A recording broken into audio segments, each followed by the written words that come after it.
생활 속 법률 히어로 이승우 변호사의 사건 파일.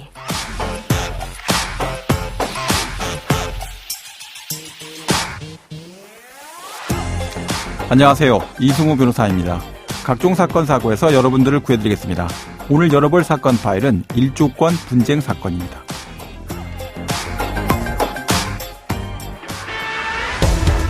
일조권을 침해할 수 있다는 민원에도 이렇다 할 해결책 없이 진행되어 온 아파트 공사 일부를 법원이 중단시켰습니다. 법원은 이웃 아파트에 하루 1시간도 해가 들지 않을 수 있다며 입주자가 참을 수 있는 정도를 넘어섰다고 판단했습니다. 사건 파일 오늘은 일조권 침해와 관련된 손해배상에 대해서 이야기를 해보려고 합니다. 일조권, 또 조망권, 개방감, 이런 것들은 거주지의 삶의 질을 결정하는 아주 중요한 요소가 됩니다.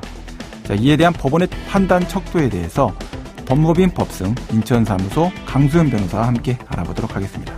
안녕하세요, 변호사님. 네, 안녕하세요. 자, 먼저 실제로 일조권을 두고 어떤 분쟁들이 있었는지 좀 살펴볼까요?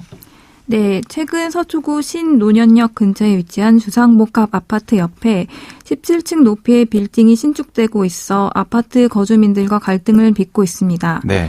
해당 건물은 15층 높이로 1층부터 10층까지는 근린 생활시설과 오피스텔로 11층부터 15층까지는 아파트로 구성되어 있는데요. 네. 옆에 건축되고 있는 빌딩이 아파트와 2m 이내의 거리로 마주보고 위치하고 있어 17층 높이의 건물이 완성될 경우 아파트 거주민 상당수의 시야를 가리게 되기 때문입니다. 네네. 아파트 거주민들은 옆 건물 신축으로 일조권과 조망권이 심각하게 침해된다며 반발하고 있습니다.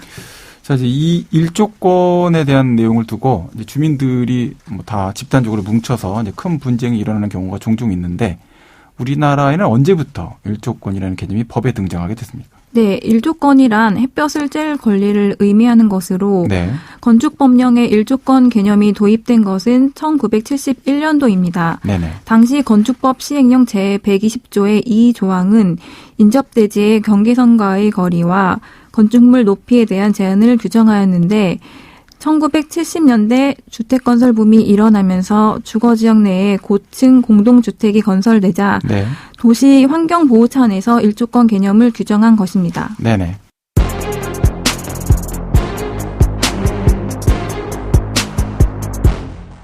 자, 1970년도로부터 지금 한 50년 가까운 세월이 흘렀는데 현행 법률에서는 일조권을 어떻게 보고 있고 또 어떤 권리로 어디까지 보장해 줘야 될 권리로 보고 있습니까? 현행 건축법 제61조는 일조 등의 확보를 위한 건축물의 높이 제한에 대하여 규정하고 있습니다. 건축되는 지역이 전용 주거지역과 일반 주거지역인 경우 건축하는 건축물의 높이는 일조 등의 확보를 위하여 정북 방향의 인접 대지 경계선으로부터의 거리에 따라 대통령령으로 정하는 높이 이하로 하여야 한다고 규정하여 주거지역의 일조권을 법적으로 보호하는 규정을 두고 있습니다. 네. 반면 동조 제2항에서는 일반 상업지역과 중심 상업지역의 경우 명시적으로 높이 제한 지역에서 제외하였습니다. 네네. 주거지역과 상업지역의 경우 명시적 규정이 있는 것에 반해서 준주거지역의 경우에는 명시적인 규정이 존재하지 않아 준주거지역 내의 건물은 일조권 보호 대상이 되지 않는지에 대한 논란이 있었습니다. 여기서 준주거지역이라 함은 주거 기능을 위주로 이를 지원하는 일부 상업 기능 및 업무 기능을 보완하기 위하여 필요한 지역을 의미합니다. 실제 판례상에서 내용들을 좀 살펴봐야 될 것 같은데 말씀해 주신 그 건축법 규제를 지키면 불법행위 책임이 성립이 안 되는 건지도 좀 궁금하고요. 또 일조권과 관련해서 방금 설명 주신 바와 같이 일반 상업지역 또는 중심 상업지역 이런 데면 사실은 굉장히 밀집된 지역들이라서 일조권 보장이 좀 쉽지 않은 그런 문제들이 있을 것 같기도 하고 또 준주거지역 또는 주거지역 이런 경우는 이제 어떻게 되는지 이 판례에서 나오는 법원 입장들을 좀 법리적으로 좀 정리해서 좀 설명해 주시죠. 네, 판례는 공법적 규제에 의하여 확보하고자 하는 일조는 원래 사법상 보호되는 일조권을 공법적인 면에서도 가능한 한 보장하려는 것으로서 예.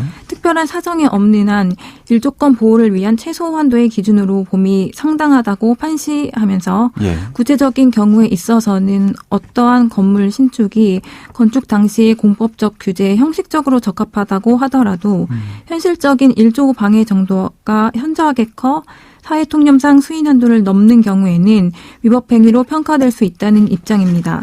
건축법상의 규제를 다 준수했다 하더라도 일조권 침해가 될 수 있다. 이런 입장이군요. 네.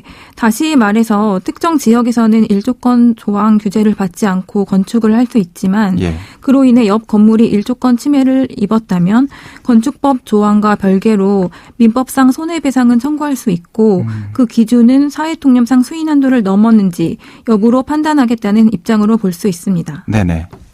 준주거지역 내의 건축물이라도 실제로 거주지역으로 사용되어 왔을 경우에는 일조권 침해를 인정해주는 입장이며 상업지역 내 건축물의 경우에도 경우에 따라 일조권 침해를 인정해주기도 하는 판결을 내리고 있습니다.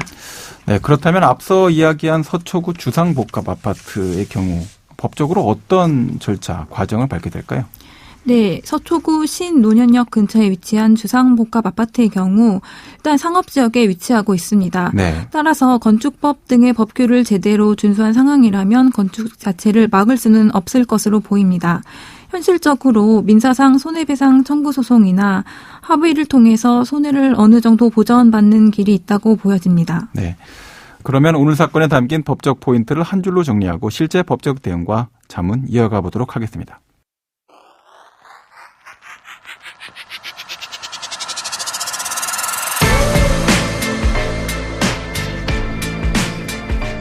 이럴 땐 법대로.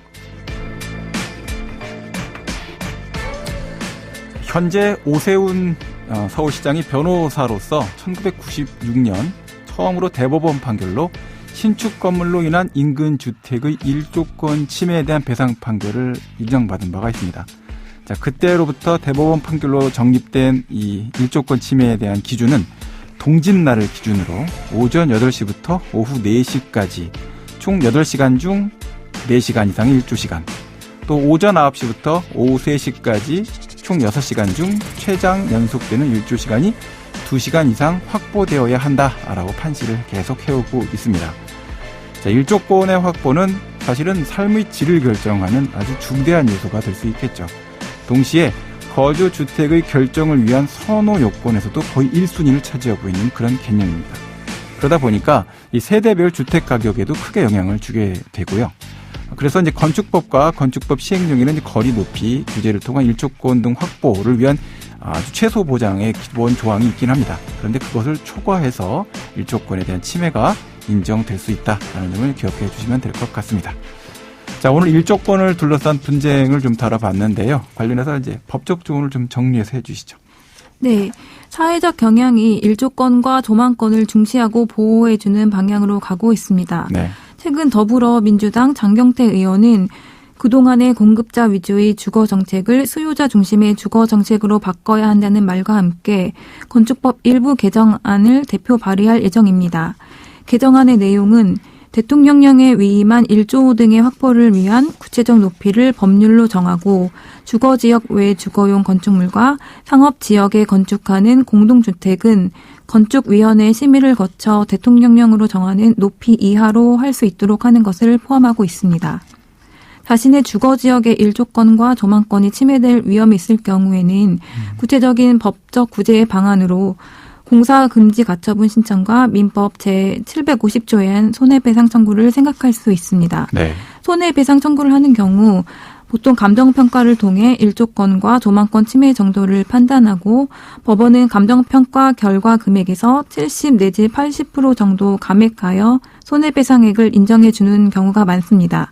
판결까지 안 가고 당사자 간의 조정을 통해 사건이 해결되는 경우도 다수입니다. 네, 지금까지 강수연 변호사와 함께했습니다. 오늘 말씀 고맙습니다. 네, 감사합니다. 생활 속 법률 기어로 이승우 변호사였습니다. 내일도 사건에서 여러분들을 구해드릴 사건 파일 함께 열겠습니다.